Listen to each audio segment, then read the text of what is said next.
भरधाव पिकअप टेम्पोने पाठीमागून जोरदार धडक दिल्याने पायी जात असलेल्या 2 महिलांचा दुर्दैवी मृत्यू झाला असल्याची घटना घडली आहे।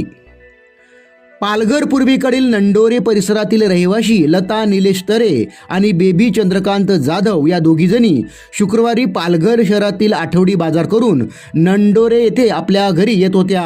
यावेळी रस्त्याच्या कडेने पायी चालत जात असताना पाठीमागून येणाऱ्या एका भरधाव पिकअप टेम्पोने त्या दोघींना जोरदार धडक दिली। शुक्रवारी दुपारच्या सुमारास नंडोरे नजीकच्या नवापाडा परिसरात हा अपघात घडला आहे। ही अपघाती घटना घडताच स्थानिकांनी घटनास्थळी धाव घेतली।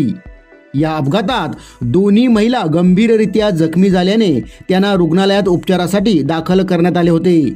मात्र डॉक्टरांनी लता तरे आणि बेबी जाधव या दोन्ही महिलांचा मृत्यू झाले असल्याचे घोषित केले।